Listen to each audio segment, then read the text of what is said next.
In the meantime, I like your Okay, art. we're recording. It's a great poster. Who's up? Matt? Matt. Yeah, Yeah. nice. Hey, we're recording. Thank you, Julian. Good morning, everyone. I'd like to call the meeting to order of the Hartford Subcommittee of the MARB. Today is June 24th, and the time is 10:07. We do have a quorum today. I'm Kimberly Kennison. I'm designee for Secretary McCaw, and with me is Christine Shaw, who is the designee for the Treasurer Wooden. I do not have any opening remarks, but Christine, do you have any? I do not, Ms. Kennison. Thank you. Then the first item on the agenda for warrant business is the approval of the minutes. If I could get a motion for the minutes of May 27th, please. So moved. Thank you, Mark. Can I have a second, please?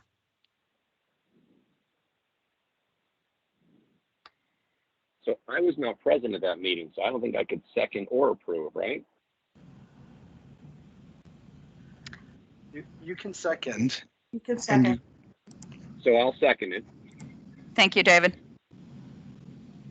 Any discussion? I don't see any. All in favor? I don't think we have to do a roll. Well, how many people do we have? Yeah, I guess we will do a roll call. We have more than what I thought. Okay, Mr. Brockman, I'd abstain. Mr. Biller, I guess I have to abstain as well, right? Not being there. okay. Mr. Waxenberg, Yes. Ms. Shaw, I abstain. and Ms. Kennison. Yes. Okay, the minutes have been approved, and we will then move on to review and discussion of the mitigation plan and measures and action that you decide to put into place. I am going to hand it over to the city. I believe that Jennifer is going to take the lead on this. Good morning, committee. Thanks for having us today. Before you today, you have it's effectively the mitigation plan that we put before you back in April, but it is now just in a table form for future update and review and discussion for future meetings. So it's a work in progress. We put it together in the past week or so, just in the format that it's currently in, and many people have been on vacation, so I haven't been able to really dig into it with the teams that will have a lot of input in it. But we hope that this is a format that is helpful for the MARB and is how you would like to see it going forward. And I don't know if it needs to be done on a monthly basis or a quarterly basis, but would love to hear feedback from you as you're the folks that will be kind of digesting it. So I want to be sure that it's something that's meaningful to you as well as we work through this. So again, there's not anything new in it that we hadn't discussed in a prior MARB meeting. So there's nothing really to point out, but just wanted to be sure again that it really is meeting your needs. Jennifer, I think that the table format is helpful, and I think that we definitely will keep this on the radar and continue to have discussion about it at our subcommittees.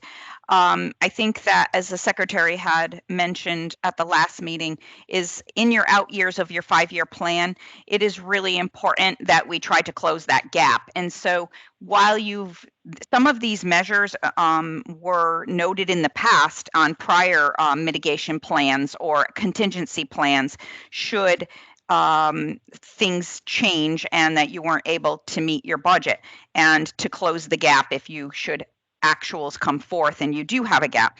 But to continue year after year to show in your out years that you do have this gap, it would be helpful if we'd start to work on some of these measures so that your 5-year plan no longer shows a deficit with a gap.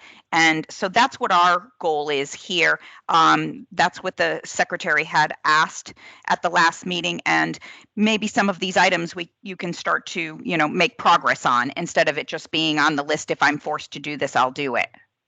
Yeah, absolutely. And that is our plan. When I put that together, when I put those notes together, I had intended to do that regardless of what the situations were. So I thought that they were all great ideas from the past. So we're definitely, everything has an owner, everything is moving forward on that plan. Would it be helpful as well if we had the 5-year plan kind of as presented, and then maybe another table as we, as levers get pulled, and we don't have things on there like you know, the reval's coming back very favorable. So once that's completed, we can plug that in there as well. So I can just make that 5-year plan more of a kind of a Living. work in progress as well. Yeah, and make Yeah, make yeah. those updates as we do that. Perfect. Okay, we will add that to the bottom as well. That will be wonderful. I think it will be helpful for today. I know that we spoke through this, but not always are all the members here. So I think it would be advantageous if you did go through some of these items, and there might be feedback from the members on one item or another. I know that I might have a feedback, and from the list that was already provided, I would probably think about and look to, this is a laundry list of items, and some of them may be achievable and some of them may not be achievable. It would be, as I look at a tiered mitigation plan, some things you can like put extra efforts in and it could happen. And then some measures would be, boy, if I'm pressed, I don't want to ever have to do this, but I might have to do this, to close a budget gap. And so I think it could be helpful if we went through that, like if any of these measures are, as I referenced. Yeah, so none of the items on here are any that, we spoke about that would be kind of that terrifying. We definitely would prefer Exactly. not to do that. I didn't put any of those on here. I can add those at Okay. the bottom to Okay. get those on there, but tax collection efforts, those are just kind of ongoing, but items such as the license plate scanning, that's just not budgeted for. So every year we see, a couple $100,000 come in through that. So those are just kind of ongoing things that we don't over budget for on the revenue side. So that's why they're on there, just to keep an eye on. Private duty jobs and other receivable collection efforts. That's an ongoing effort. We're working on contracting with a collection agency as we speak. So that's something that kind of got stalled out, I think, due to COVID, but we're definitely moving forward on that. So gonna work harder on the collection efforts there. So things again that we would have been doing, regardless if we had this deficit or not. The energy efficiency opportunities they're a little harder to really pinpoint, but we have someone that's very dedicated to the sustainability of the city. So she has a whole report that was provided with the mitigation plan originally. So we'll continue to update that. Again, those are definitely things that we would want to keep up on. It'll just be a matter of the timing of it. Some of those take a little bit longer than others, but we'll provide updates along with this on that one. Well, there are many, many grant opportunities out there outside of the ARP funding that we recently received. I listed on here are kind of the 3 bigger ones that we hadn't applied for in the past or hadn't been available in the past that I know of, at least, that our grants department is working very diligently on to apply for. There's the criteria. I'm sorry. You have dedicated folks for that? We do. Yeah, we have a whole grants team. Evan Johnson is our director of grants who works with us. And he's newer, but yes, we have a whole team that's dedicated just to grants. So we'll update you on those 2. I just spoke with him this morning, and we talked about how to get that information back, and that we'll focus on the report back to the MARB just on grants that we haven't received in the past. We have many that we get annually, but I think that highlighting just these new ones would be the ideal thing to do for this group. So again, things that we would have done, I think, regardless. Now, when you talk about that, question is that of these new grants, it would be relief to the budget because you already have expenditures there, not that you're bringing in a new grant that would have a new purpose with revenue and expenses for outside of the budget. Yeah, that's the goal. So these are Okay. they would mostly offset CIP projects, I believe. Okay. So, things that we would have been doing anyway, but now we've just found funding for it. Yes. Well, but I think that might be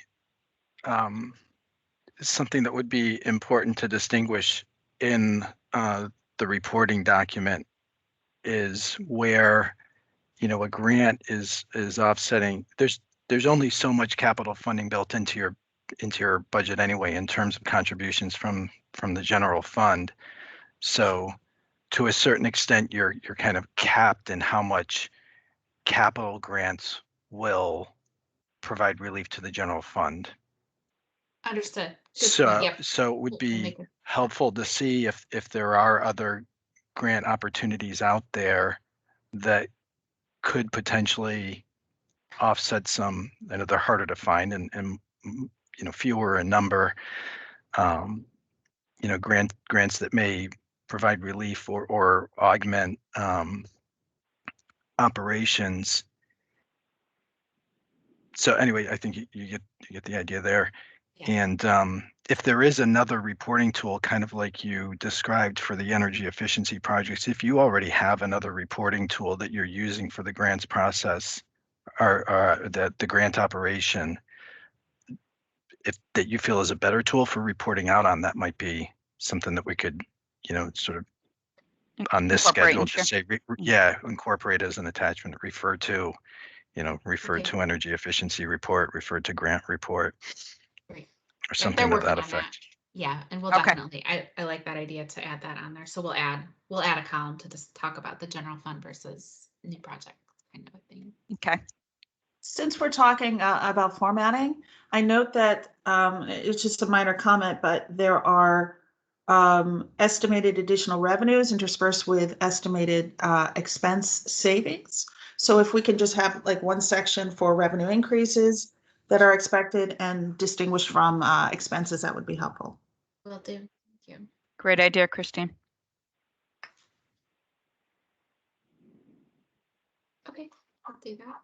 And one last thing, and maybe this will be for future reporting. This is really helpful, so I appreciate the effort put into, kind of disaggregating all of these different moving parts. If you could, at some point, add another column which has a variance. So there's the estimated, there's the actual savings or revenue increases, and then the variance so that you can do a tally. Because whenever the mayor reports on this, it's always in the context of aggregate impact on the budget. Yeah, absolutely. We can do that. Thank you. Does the budget, looking at your private duty jobs and receivables, does your budget have an anticipated amount of money coming in annually for such private duty jobs? Or is it Yes. just, it does? So when you have a individual or an entity that you have to go after for for the money for that, your budget is going to show a deficit while you try to collect from that entity. Is that accurate? No, not on the budget side because it would be an open receivable. So we only will record it once we receive the cash. Oh, I you're got doing it. cash basis. Mhm. Okay. Yes. Okay. Okay, so is it possible to supplement again in some sort of an appendix the entities that similar to a Excel document, the entities that you are seeking to be compensated for and the status of that at a certain point in time? It can be done quarterly if you want, just so that it's not just total is 350,000. We're going after it. We've gotten about 40,000. I think it would help if we see that there's one or two bad actors, like I think the mayor mentioned quite a while ago that they were trying to come to some resolution over the Civic Center issue. If that's comprising 80% of your amount that's owed, that would be important for us to know that you're not chasing 15 bad actors, but maybe just one or two. Yes, we can provide that quarterly. And actually on that comment, when the mayor did speak about that, I thought he did state that he had an open receivable and not that you would have a deficit. So it's not going to show, you would have recorded revenue at the time that it was incurred because you did the work. And then you would have an outstanding receivable. Oh, I'm sorry. So that's recorded in a standalone fund. And then Okay. once we receive the dollars, then that moves over to the general fund. Okay. Okay. So it offsets the cost. So if it's $100 that we get and it cost us $50, we move that $50 once it's received over to the general fund. Okay. Got it. Thank you. Yeah, thank you. So if I continue down our list on the strengthening golf course enterprise, I know that has been on here, a couple of years now, but this year, thanks to COVID, right, that's actually come to fruition. We're seeing customers. It's just been a great year for our golf operation. Good. So for 2021, we had $240,000 set aside to, fill any gaps that happened in the golf fund, and there weren't any this year that we've seen. So things are going very well in that fund. So we're going to reprogram the 240 this year for something else. And then next year's budget only has $100,000 in it for any kind of gap, if any gap in that fund. But again, we're hoping that we don't use that. We don't think that we're going to continue to see golf go up, but we're just kind of hoping that it kind of stays where it's at right now. We have a new golf manager who's overseeing things. We have some new golf pros out there. So we've got, things are changing. Things are looking really good out there. So we'll continue to update you on that. But it truly is coming to fruition this year, and we hope to see that continue on. But we'll provide updates on that. So you'll have about 100 at this point. You're anticipating about 140,000 in savings versus before you had 24 for 22. Yes. 22. Okay. At a minimum. Yeah. Yep. Yep. So for workers' compensation, we are, and I'll have more information on this the next time we report on it, but we are in negotiations right now with our TPA for workers' compensation. We've got a lot of great ideas on different ways that we can save, ways to tweak the plan, things just like a 24-hour nurse hotline that people can call instead of going to urgent care for every little thing that happens. So that's being implemented. Again, as we speak, all these things are really in the process right now. So we'll have a better report out on this, but definitely opportunities to see a great deal of savings there. So we'll continue to update you on that. Our procurement efforts, things are going very well. We have not sure of his exact title, but a procurement manager, director. He's newer to the city. I think he's been here for about a year. He's doing a great job. We're seeing he comes from UConn, so he comes with a great deal of experience in the nonprofit sector. And he's been able to really put into place a lot of savings efforts that he saw when he was at UConn that he brought to the city. So that, things just as simple as getting a new contract for office supplies is going to save us about $140,000. We're talking about managed print services, a fleet, which is our next item on our list, but all these different programs that he has implemented, and I think a lot of us are from outside the city of Hartford, and we've got different ideas that we're all kind of bringing to the table. So it is definitely an ongoing effort, and we're also hiring a new project manager in 2022 that just went into the budget, whose sole purpose will be to kind of find these different cost savings efforts and really just take them to the finish line so we can keep seeing savings. So we'll report out on those as they come up. But like I said, we've already got 140,000 that we're looking at or 120,000 for the office supplies. So definitely think that this is something that, meeting $300,000 will definitely be something that we can do. But we'll do the variance and keep you up to date on that one. And then the last, I'm sorry. Who is the person from UConn? I used to work at UConn. Oh yeah, Matt Larson. Matt Larson. Okay. Yeah. I don't think I've worked with him directly. Has consideration been given to have a merge system with procurement with the Board of Education? Yep, I'm sorry. Yeah, they are working together. Okay, because there's significant discussion at the state level about various operations that can be merged and not duplicated between boards of education and cities and towns. And I don't know if you meaning Hartford, have identified and implemented areas where the city can do the, in this case, procurement of the types of supplies or whatever for both the city and the board, therefore relieving the board of that obligation and hopefully saving its money. I don't know if, which is a separate issue, but that's one issue that I know at the state level there's been discussion about merging services or having back office operations being handled by the city and not duplicated at the board. So I didn't know how far or if Hartford was doing that at this time.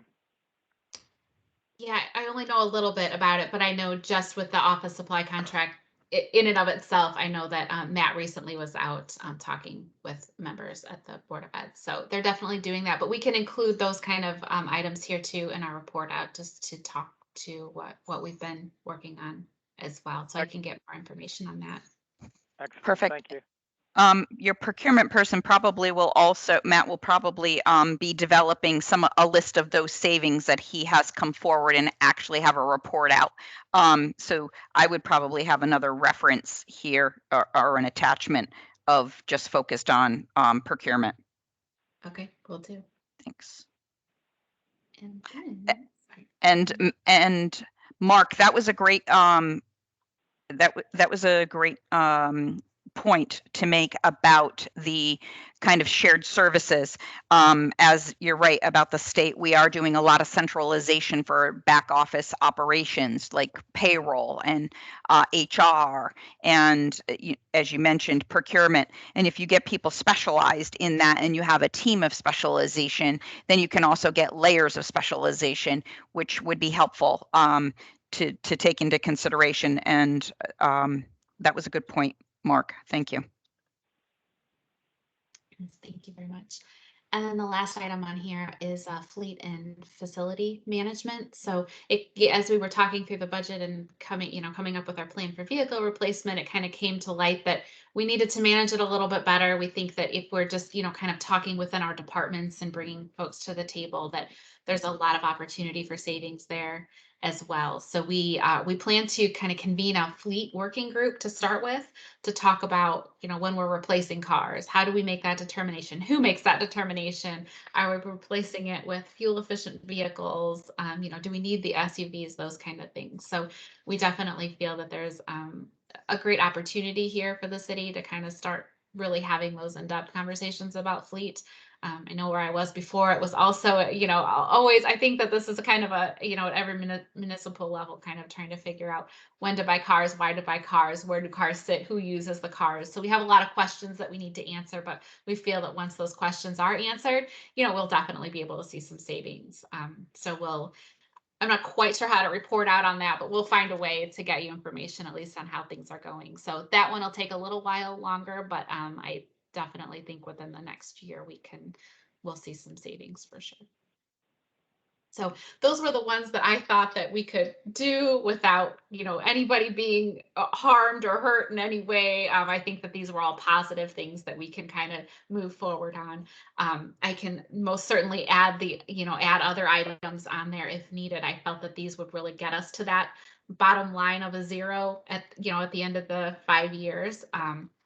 But I'm happy to add any other efforts on here too that the MARB would like us to track and report out on. One of the other areas that you might that I didn't hear yet was, and it's related to the procurement side.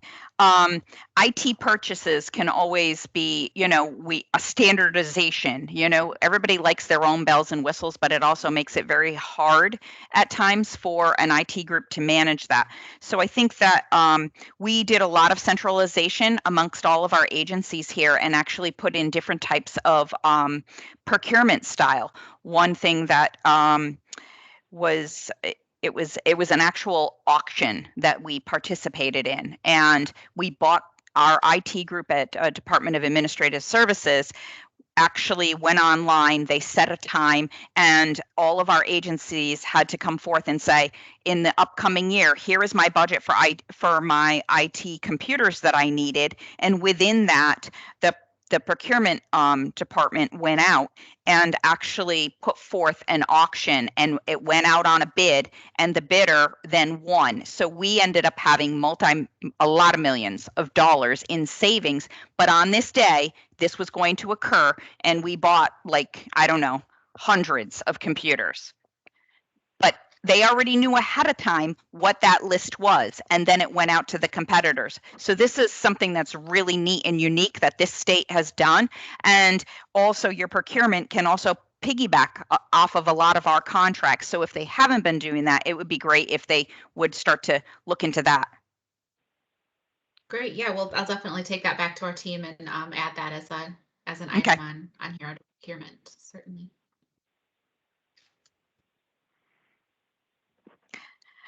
So the other thing that I would note is if I haven't added up how much the dollars are that's on this list, but your gap was about $11 million that we're looking for. And as you get out to those out years, this list would not get you there. So the next thing that I'm wondering is that as we see every year in your budget, and I know that you like to have a very conservative budget, but then at the end of the year from the conservative budget, you then end up having this large, multi-million-dollar surplus, and that's always called with good budget management.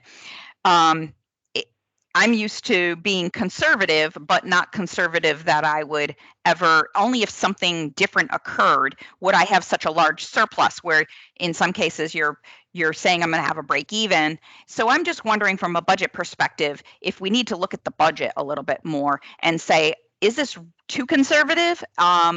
And if you did start to report a little bit more in line with your actuals, and of those actuals, what are one times, or what is really should be reported as a budget number, because your trend hasn't showed that you would have a shortfall. And so I think that we need to look at the budget would be my suggestion. Yep. Yeah. We'll definitely keep an eye on that. I know a lot of this year's surplus is just due to vacancies. It's a huge, and our prior year taxes that we've gotten that, I don't think anybody in their right mind would have thought that we would have, collected so much in past due taxes during COVID. It's just been fascinating. So I think that this year's is kind of, I know that they've had, surpluses in other years as well. This year's just keeps getting bigger because of that. So I don't think that we'll see anything this large again. Okay. Just because of COVID, but we'll definitely take that into consideration as we're looking at these projections going forward as well. So perfect. I have nothing else to add. Does anybody else on the committee or questions for Jen?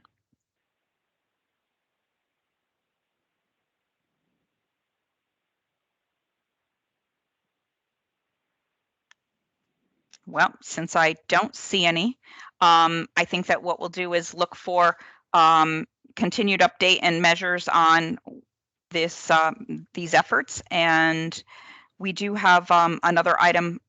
I think we can move on to the next agenda item, which is other related business. And could you give us an update on your audit schedule? Yes, Yep, that's why Kim Campana is here. She is our controller, and she will talk you through the upcoming audit schedule. Thank you. Thank you. Good morning, everyone. Hey, good morning, Kim. So our audit will begin August 13th. Well, we will close our books on August 13th to August 14th. And on August 23rd, the preliminary field work will start. Our auditors, I don't know if you're aware of this, but now they were bought, and it's known as CLA purchase from Resnick. So they'll start their preliminary field work on August 23rd. That'll last approximately 2 weeks.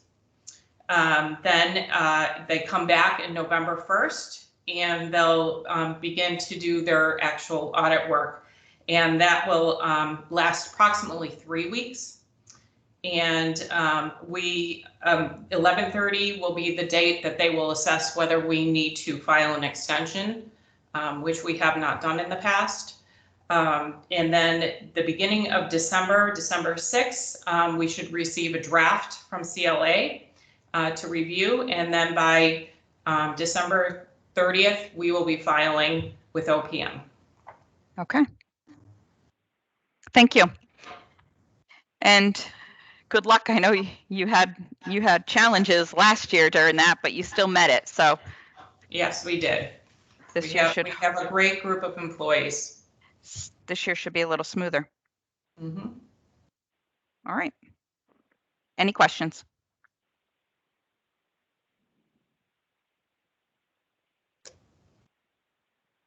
I don't have any.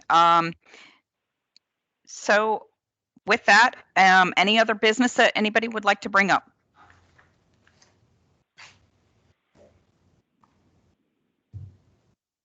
We're silent today. Maybe people need coffee. All right. Can I get a motion then to adjourn? So moved. So moved. Christine, I'll take the motion, and it was Mark for the second. Yes. Okay. I'm sure we don't have discussion. All in favor? Aye. Aye. Aye. Thank you. Have a great day, and we will see you at the next meeting. Thank you. All right, thanks, everybody. Bye. Okay, bye-bye. Bye.